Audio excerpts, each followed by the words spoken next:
Atualmente, todos na Terra, independente de sua religião ou nacionalidade, reconhecem que existe alguma espécie de batalha ocorrendo no mundo entre as forças do bem e do mal. Uma luta colossal entre a luz e as trevas, a verdade e o erro, a opressão e a liberdade, o bom e o mal, e finalmente, a vida e a morte. Qual é a história por trás deste evidente paradoxo? Muitas religiões, assim como a Bíblia, ensinam que além deste véu tridimensional do mundo físico que vemos, existe outro mundo espiritual que não podemos ver. Nesta realidade invisível ao nosso redor, se desencadeia uma batalha titânica entre o herói supremo e justo contra o vilão mais cruel e maligno. A grande pergunta é: quem são esses personagens e como e onde começou esta crise cósmica? Este é o maior mistério de todas as épocas e a história mais fascinante e verdadeira que jamais tem sido contada. Esta crise envolve cada pessoa sobre a Terra. Sim, cada pessoa.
A história humana está repleta de cenas de guerras. E todas as pessoas já experimentaram conflitos. Mas para entender a origem do mal, devemos viajar ao passado para a Primeira Guerra do Universo. Porque esta guerra não aconteceu na Terra. Antes que o nosso mundo existisse, houve uma guerra no céu. Mesmo as palavras guerra no céu soam como uma contradição. É quase inimaginável para nós que pudesse haver batalhas e conflitos entre as criações de Deus no paraíso. O que pode ter causado este conflito celestial? Graças a um livro antigo chamado Bíblia, temos detalhes suficientes para poder juntar as peças e desatar os nós. Mesmo que trágica, é uma extraordinária e bela história de amor que vai desde o princípio dos tempos até tocar pessoalmente a você, a mim e a cada indivíduo na Terra. Nossa história começa há muito tempo atrás na capital do universo. Em um lugar chamado Céu, que estava repleto de seres angelicais que amavam fazer a vontade de Deus.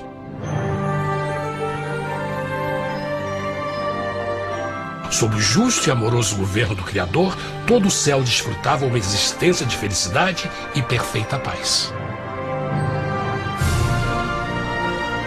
O príncipe supremo do paraíso e comandante dos anjos era o poderoso e amoroso Filho de Deus, mais conhecido com o nome que adotou quando veio à Terra, Jesus. Ele tinha o mesmo propósito e pensamento com Deus, o Pai. O céu, sob o comando compassivo do Pai, Filho e Espírito Santo, provou ser um maravilhoso lugar de paz e alegria. Para realizar as ordens de Deus, a Trindade estava rodeada de um oceano virtual de inumeráveis espíritos ministradores chamados serafins e querubins, mais conhecidos como anjos. Essas poderosas e inteligentes criaturas descobriram que a felicidade estava em cumprir as ordens do Todo-Poderoso. Mas Deus criou um extraordinário anjo para atuar como líder de toda a multidão celestial. A Bíblia nos diz que seu nome era Lúcifer, que significa portador da luz. Este querubim foi o maior ser criado por Deus e assumia a posição mais próxima do trono de Deus, estando diretamente sob a autoridade de Jesus. A tarefa de Lúcifer era difundir a luz e o conhecimento da vontade de Deus a todos os outros anjos. Lúcifer foi o mais esplêndido ser criado por Deus. Era extremamente bonito e dotado de enormes poderes de liderança e organização. Entre os anjos, ele foi muito admirado, respeitado e amado como amigo. Mesmo assim, Deus previu o mal que Lúcifer estava a ponto de introduzir no reino da luz. Cheio de sabedoria e formosura, de todas as pedras preciosas te cobrias. Tu eras o querubim, ungido para cobrir, e te estabeleci.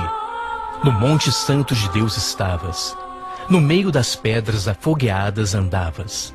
Perfeito eras nos teus caminhos, desde o dia em que foste criado, até que se achou iniquidade em ti. Quando Lúcifer percebeu a sua beleza e poder, seu coração pouco a pouco começou a mudar. Permitiu que seu enfoque se afastasse de Deus e direcionou seu amor para si mesmo. Talvez nunca saberemos completamente como e porquê estas sementes de rebelião germinaram em seu coração. Mas o profeta Isaías nos dá uma visão do pensamento de Lúcifer. Como caíste desde o céu, ó estrela da manhã, filha da alva! Como foste cortado por terra, tu que debilitavas as nações! E tu dizias no teu coração: eu subirei ao céu, acima das estrelas de Deus exaltarei o meu trono. Subirei sobre as alturas das nuvens, e serei semelhante ao Altíssimo. Lúcifer, aos poucos, começou a cobiçar o poder de Deus, mas não sua personalidade. Ao pensar em suas próprias habilidades e belezas extraordinárias, os perversos tentáculos do orgulho e vaidade congelaram sua mente. Este ressentimento e inveja fizeram com que ele violasse a lei sagrada de Deus e se rebelasse contra seu governo. Precisamos fazer uma pausa e esclarecer algo. Desde o princípio, Deus ordenou que as leis da física governassem o mundo material em que vivemos. Sem essas leis naturais, o universo seria um caos. Do mesmo modo, as leis morais de Deus sempre têm dado segurança e estabilidade ao cosmos. Alguns pensam que os 10 mandamentos não existiram, até que o Senhor os entregou a Moisés no Monte Sinai. Mas as Escrituras nos ensinam que os princípios das leis de Deus sempre existiram por toda a eternidade, pois são a base fundamental de seu reino de amor. Seguros todos os seus mandamentos, permanecem firmes para todo sempre e são feitos em verdade e retidão. Os 10 mandamentos são um resumo das características de um Deus de amor. Os primeiros 4 mandamentos descrevem quem é Deus, seu poder, seu território e autoridade. Os últimos 6 descrevem como é Deus, sua honestidade, sua pureza, sua fé. Todas estas coisas sempre foram verdade e sempre serão verdade.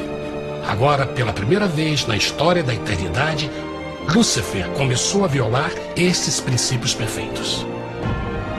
Lúcifer sabia que se fosse compartilhar o poder e status de Deus, necessitaria de apoio. E deu início ao trabalho. Começou sorrateiramente a circular entre os outros anjos, plantando sementes de dúvida e descontentamento a respeito da liderança de Deus, ao mesmo tempo em que, sutilmente, revelava suas próprias virtudes. Ele insinuou que Deus abusava de seu poder divino e suas leis restringiam a verdadeira liberdade e felicidade de suas criaturas. Com seu raciocínio audaz e poder de influência, Lúcifer pôde persuadir a um grande número de anjos a se unirem para seu motim. Talvez se perguntem, como tantos anjos inteligentes puderam seguir esse desertor? Bom, lembrem que até esse ponto nenhum anjo tinha escutado uma mentira. E nesse primeiro estágio da rebelião, os anjos não perceberam a obsessão de Lúcifer em assumir a posição de Deus. Não sabiam que finalmente ele planejaria a tortura e o assassinato do Filho de Deus na cruz com a intenção de ocupar o seu trono. Estranhamente, Lúcifer pensou que poderia ocultar seus verdadeiros propósitos de Deus. Ai dos que querem esconder profundamente o seu propósito do Senhor e fazem as suas obras às escuras e dizem: quem nos vê e quem nos conhece? Não pense nem por um momento que a rebelião de Lúcifer surpreendeu Deus e o pegou desprevenido. O Senhor sabe de todas as coisas e os pensamentos de suas criaturas. Ele entendia exatamente o que estava se passando pela mente de Lúcifer. E piedosamente Deus advertiu o desgarrado anjo do perigo. Mas no final, o orgulho e a vaidade não permitiram que Lúcifer se arrependesse. Então, iniciou a rebelião total contra Deus em vez da humilde obediência. Alguns podem perguntar: isso significa que Deus criou um anjo defeituoso? Não, mas ele criou Lúcifer com livre-arbítrio.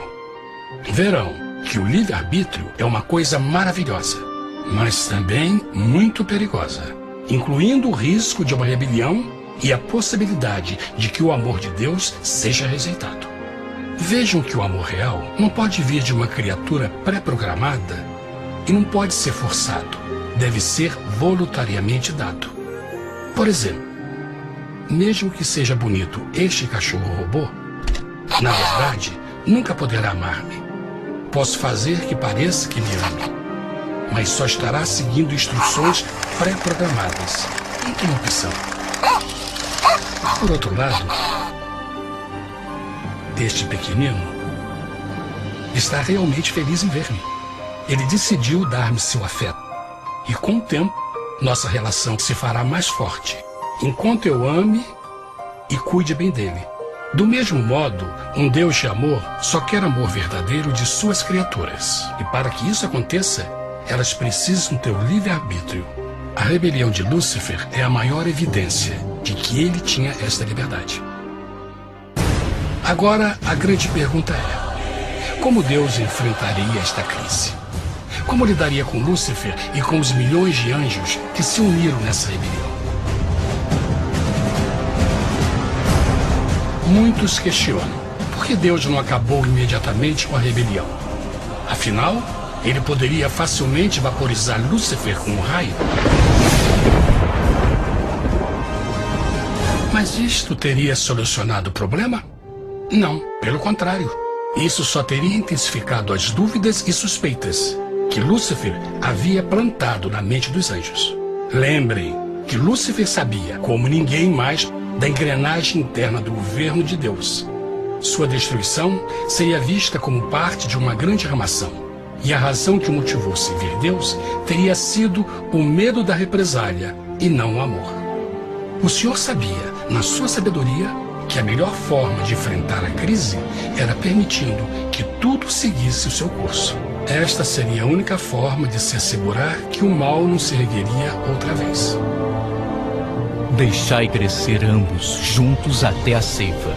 E por ocasião da ceifa, direi aos ceifeiros: colhei primeiro o joio e atai-o em molhos para o queimar, mas o trigo ajuntai-o no meu celeiro.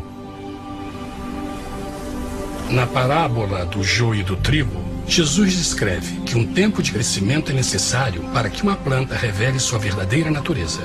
No seu entendimento infinito, Deus sabia que com o tempo, o caráter real de Lúcifer seria exposto e que os amargos frutos de sua rebelião seriam vistos. Até agora, os cidadãos do universo não estavam familiarizados com o pecado e até onde os levaria. Mas isso mudaria quando eles vissem por si mesmos sua terrível natureza autodestrutiva. Afinal, a sabedoria e o amor do governo de Deus seria para sempre confirmado e o universo estaria seguro.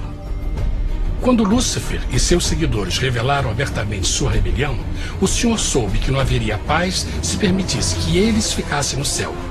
Deveriam impor um limite, entrar em ação e enfrentar os rebeldes. Mas Lúcifer e seus seguidores nunca sairiam por vontade própria ou pacificamente. O passo seguinte foi a guerra. E houve batalha no céu. Miguel e os seus anjos batalhavam contra o dragão. E batalhavam o dragão e os seus anjos. Mas não prevaleceram, nem mais o seu lugar se achou nos céus. E foi precipitado o grande dragão, a antiga serpente, chamada o Diabo e Satanás, que engana todo mundo. Ele foi precipitado na terra, e os seus anjos foram lançados com ele. A Bíblia não revela exatamente que tipo de armas foram usadas durante este conflito cósmico. Mas esta guerra foi como nenhuma guerra que os olhos mortais já viram. Apocalipse 12:4 nos diz que finalmente Lúcifer e 1/3 dos anjos de Deus foram expulsos do paraíso.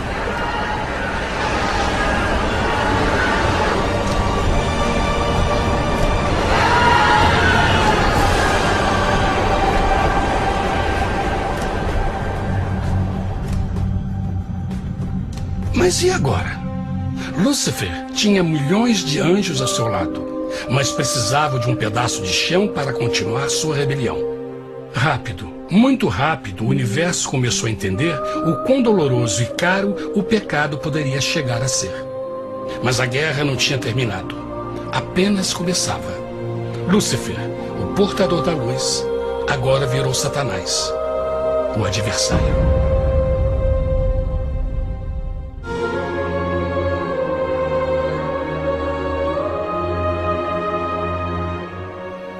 Depois da guerra no céu, Satanás e seus anjos caídos foram expulsos da corte de glória. Por um tempo, o diabo e seus demônios vagaram pelo universo buscando inutilmente mundos que se compadeceram e se uniram à sua rebelião. Enquanto isto, o coração de Deus sentia intensamente o vazio que deixou a perda de Lúcifer e seus anjos. Então o Pai, o Filho e o Espírito Santo retomaram o seu trabalho favorito, o maravilhoso trabalho da criação. Decidiram fazer um mundo novo, pleno, com muita variedade e diversas criaturas de amor. Este novo mundo seria único, porque as criaturas principais seriam feitas à imagem de Deus. Para eles, o Senhor também daria o domínio deste planeta novo, que conhecemos como Terra. No princípio, Deus criou a terra. E viu Deus tudo quanto tinha feito, e eis que era muito bom. Que imagem maravilhosa! Deus forma um novo mundo, nosso planeta, Terra. E em cada maravilhoso dia da criação, algo novo e espetacular começa a fazer parte da cena. Por exemplo, no terceiro dia, Deus falou e uma linda e exuberante vegetação fez parte da existência. Plantas de todas as cores, formas e tamanhos. No quinto dia, o mundo estava repleto de espantosas e exóticas criaturas, que podiam tanto se elevar aos céus como deslizar pelas águas azuis. E outras podiam fazer as duas coisas. No sexto dia, houve a introdução de um grande número de animais terrestres. Desde o gigante elefante até o pequeno esquilo, cada um encontrou um lugar nesse novo planeta para viver em harmonia com o resto da criação. E também no sexto dia, Deus criou o homem. E disse Deus: façamos o homem à nossa imagem, conforme a nossa semelhança. E formou o Senhor Deus o homem do pó da terra, e soprou em suas narinas o fôlego da vida, e o homem foi feito alma vivente. E plantou o Senhor Deus um jardim no Éden, do lado oriental, e pôs ali o homem que tinha formado.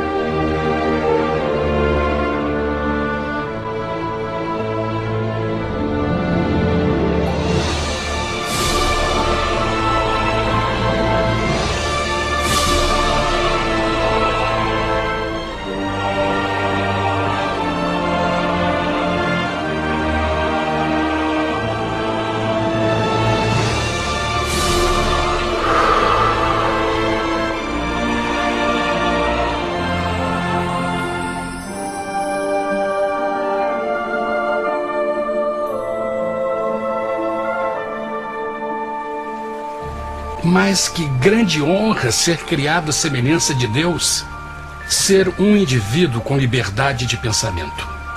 No princípio, o homem não percebia a sua nudez. Provavelmente porque antes do pecado ele estava vestido de glória e luz.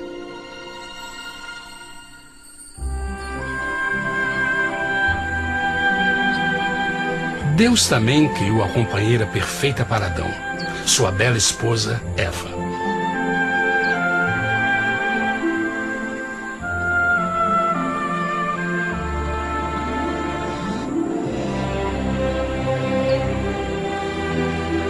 O feliz casal foi colocado em um magnífico jardim perfeitamente projetado para aumentar sua felicidade. Para Adão e Eva e as outras criaturas da terra, também foi dado o privilégio divino de procriar a sua própria imagem. A intenção de Deus foi que a raça humana tivesse domínio sobre este paraíso perfeito para sempre. Eternamente felizes e saudáveis, trabalhariam com a flora do jardim de Deus, enquanto desfrutariam o afeto e companhia de todas as criaturas sob seus cuidados. O ambiente que nossos primeiros antepassados experimentaram foi muito diferente do mundo de hoje. As rosas já não tinham espinhos, os insetos não mordiam nem picavam, e os leões e as ovelhas brincavam juntos. Mas a grande bênção era os humanos viverem em perfeita harmonia com seu Criador. A cada 7 dias, Adão e Eva descansavam de seu prazeroso trabalho e gozavam de uma comunhão com a visita de seu Criador. Era um mundo esplêndido e maravilhoso. E esse estado de felicidade teria continuado eternamente se nossos primeiros parentes tivessem mostrado fidelidade com uma simples prova. Mas da árvore do conhecimento do bem e do mal, dela não comerás, porque no dia em que dela comeres, certamente morrerás.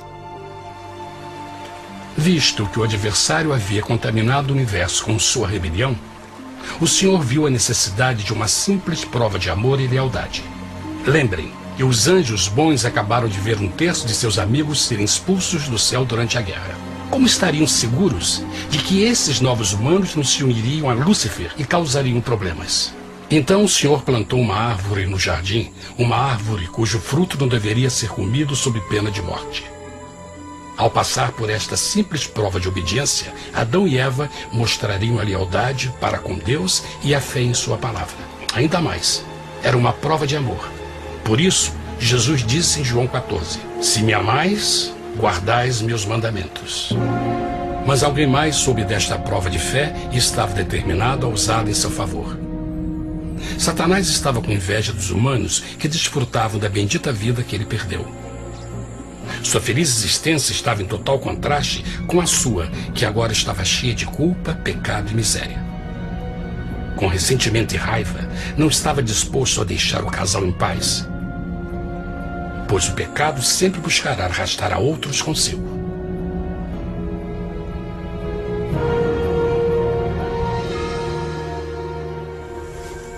Então um dia, quando Eva estava concentrada em seu agradável trabalho, se viu sozinha e muito perto da árvore proibida. Foi quando Satanás viu sua oportunidade.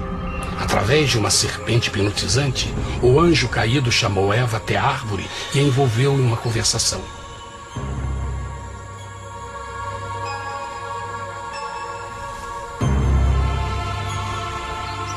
Suas palavras encantadoras foram cuidadosamente calculadas para gerar desconfiança a Deus.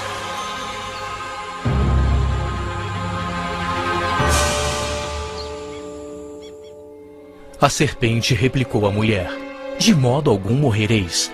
Deus sabe que no dia em que dele comerdes, vossos olhos se abrirão, e sereis como Deus, conhecedores do bem e do mal. A mulher notou que a árvore era boa para comer, pois era atraente aos olhos e desejável para alcançar sabedoria. Colheu o seu fruto e comeu. Deu também ao seu marido, que comeu assim como ela. Tragicamente, quando Eva escutou a suave e sedutora voz do tentador, começou a ter certas dúvidas da palavra de Deus. A serpente enganou-o com a promessa de grande poder e sabedoria. Isso chamou sua atenção. Além disso, aparentemente um fruto deu à serpente a habilidade de falar. Que outros poderes poderia dar a ela? E mesmo tendo acabado de conhecer a serpente, ela confiou em sua palavra acima da de Deus, quem a criou, e lhe deu um paraíso para viver. Então Eva comeu o fruto proibido e convenceu seu esposo a fazer o mesmo. Adão poderia ter escolhido ser fiel a Deus, mas colocou seu amor pela esposa acima do seu amor por Deus. Quando os nossos primeiros parentes mostraram lealdade ao inimigo, o domínio da terra foi tomado por Satanás. Não sabeis que, vos oferecendo a alguém para lhe obedecer, vos tornais escravos daquele a quem obedeceis? Ninguém pode servir a dois senhores. Este mundo agora seria o último campo de batalha entre o bem e o mal, e o coração de cada homem e mulher seria o prêmio. Adão e Eva não se deram conta desse tempo, mas seu momento de desconfiança e desafio abriria as comportas do sofrimento de milhões de pessoas durante milhares de anos.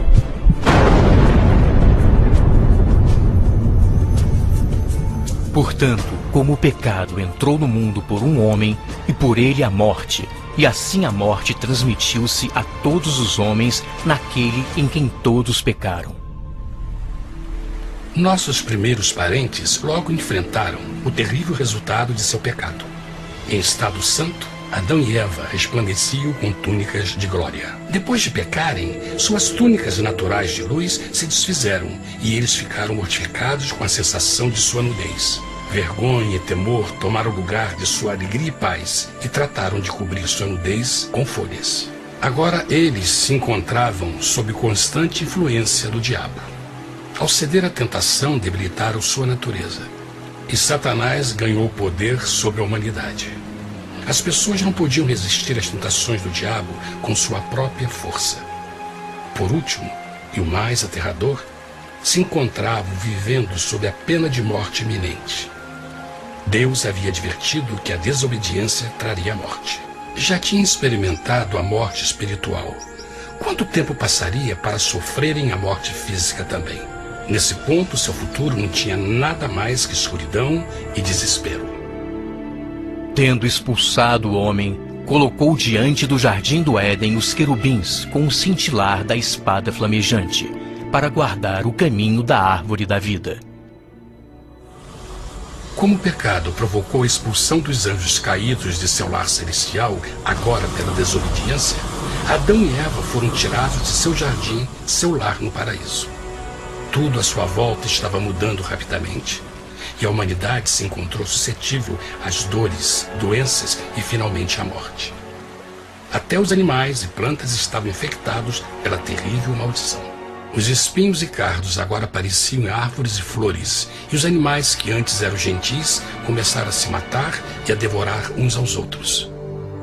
O pior resultado foi que o pecado separou a humanidade de Deus. Mas vossas iniquidades cavaram um abismo entre vós e vosso Deus. São vossos pecados que ocultaram de vós sua face, para não vos escutar. Na criação, foram dados a Adão e Eva a honra de falar com os anjos, e até com o Filho de Deus cara a cara. Mas Deus é tão puro e santo que nenhum mal pode existir na sua presença. Agora que os primeiros humanos tinham pecado, Deus afastou sua santa presença deles para a sua própria proteção. O pecado tinha queimado uma parte da alma do homem que já não podia ver a dimensão espiritual. Deste momento em diante, a comunicação com o céu seria limitada. Mesmo com todas estas maldições caindo sobre Adão e Eva, o coração do Senhor se encheu de compaixão. A lei que haviam violado não poderia ser alterada para salvá-los, pois é tão sagrada e imutável como Deus mesmo. O Senhor sabia que havia só uma maneira na qual o homem podia se redimir. Então um plano foi revelado, nascido do fundo do coração de Deus. Um plano para salvar o homem de seu encontro com a morte eterna e restaurar tudo que estava perdido com o pecado. Seria de grande intensidade, alcance e poder, mas seria um plano que também implicaria num enorme sacrifício. O amor de Deus para conosco se manifestou por ter enviado ao mundo seu Filho unigênito, a fim de vivermos por ele. Nisso consiste o amor, não em termos nos amado a Deus, mas em ele nos ter amado e enviado seu Filho para se sacrificar por nossos pecados. As Escrituras claramente ensinam em Romanos 6:23, o custo do pecado é a morte. A lei violada demandava a vida do pecador e só tinha um em todo o universo qualificado como substituto da humanidade.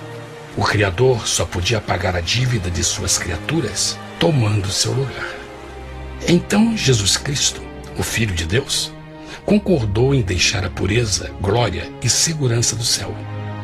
Ele viria para morrer em nome do homem em seu malvado e renegado planeta. Ele nasceria como um inocente e indefeso bebê, suportaria uma vida de dor e vergonha e mesmo assim viveria uma perfeita e vitoriosa vida. Finalmente, ele teria uma morte humilhante para poder ser o substituto da humanidade caída. Por seu sacrifício, a humanidade incrivelmente receberia uma nova oportunidade de ter a vida eterna. Seu sangue seria o resgate para um mundo raptado por Satanás. Este maravilhoso plano de redenção foi graficamente ilustrado no sistema de sacrifício de animais ordenado por Deus depois da queda do homem. O Senhor tinha avisado Adão e Eva que iriam morrer no dia em que comessem do fruto proibido. E como que permaneceram vivos? A Bíblia nos diz que imediatamente depois do pecado, Deus providenciou roupas na forma de peles de animais.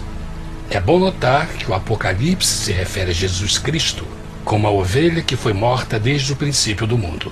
Isto indica que uma ovelha foi sacrificada no mesmo dia para prevenir suas mortes imediatas. Pela fé, neste sacrifício, suas mortes foram simbolicamente transferidas deles para a criatura inocente. A ovelha certamente era a representação de Jesus.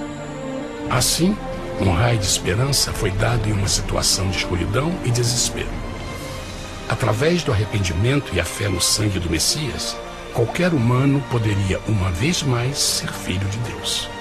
Mas mesmo com este grande plano para a humanidade, Satanás ainda tinha o domínio da terra. E a vida na terra não estava fácil. No mundo haveis de ter aflição, mas coragem, pois eu venci o mundo. Naturalmente, muitos se perguntam, como um Deus amoroso e poderoso permite dores e sofrimentos no nosso mundo atual? Mas está claro desde o Gênesis que Deus nunca quis que nós tivéssemos o conhecimento da dor dessa vida. Quando o mundo saiu das mãos de Deus, a terra era um maravilhoso paraíso. Foi o pecado de Adão e Eva que deu a Satanás o direito de assumir o controle deste planeta. Devido à sua trágica eleição, o diabo e seus súditos ganharam o poder de tentar e atormentar os humanos, introduzindo a doença, a dor e o sofrimento. Talvez fosse melhor perguntar: por que Satanás não tem o controle total da humanidade? A resposta é Jesus Cristo. Talvez já perceberam que a morte de Jesus na cruz deu a cada um de nós a oportunidade de sermos salvos. Mas na verdade fez muito mais do que isso. Quando o Salvador ofereceu sua vida para redimir a terra, esse ato poria restrições ao controle de Satanás sobre a humanidade. Satanás não poderia forçar nossa vontade e seu poder de nos ferir seria limitado.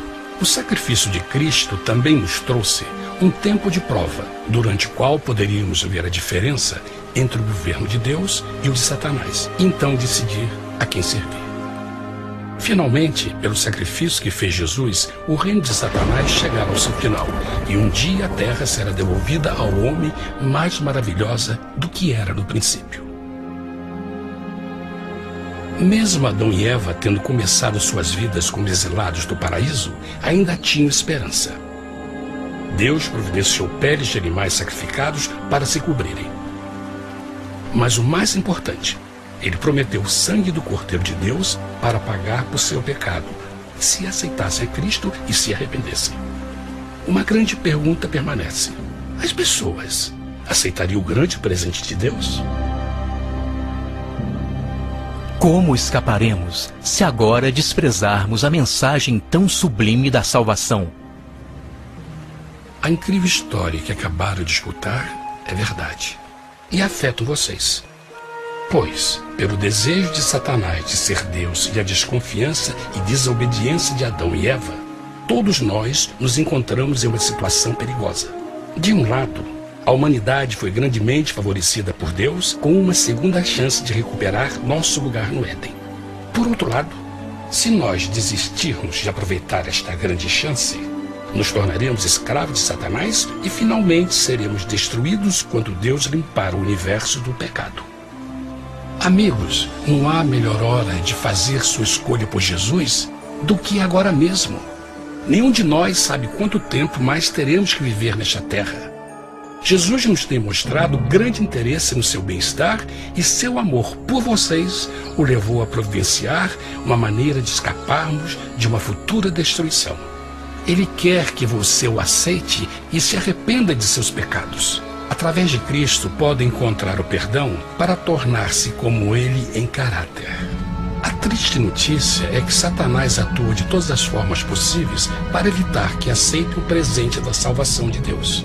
Devido à nossa rotina da vida, o amor ao dinheiro ou alguma outra distração fascinante, ele trabalha para manter a todos ocupados e afastados do que, na realidade, mais importa, sua salvação eterna.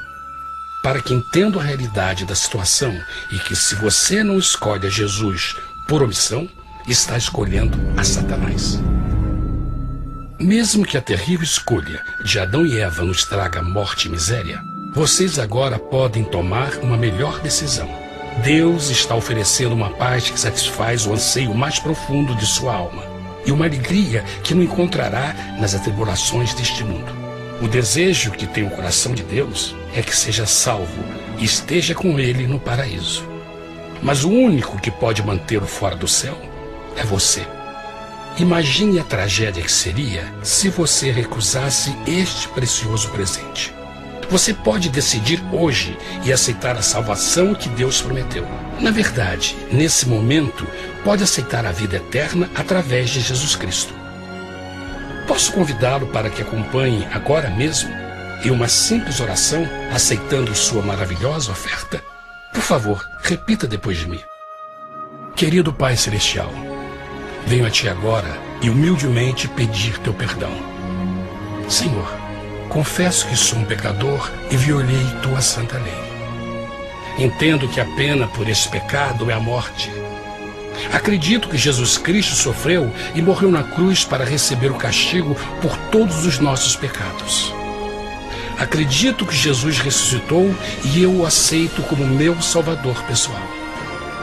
A partir deste momento em diante, Te dou o meu coração e eu o aceito como o Senhor da minha vida. Por favor, perdoa todos os meus pecados e envia Teu Espírito para ajudar-me a fazer a Tua vontade. Te agradeço por Teu grande amor e aceito Teu presente da vida eterna. E eu oro tudo isso em nome de Jesus. Amém.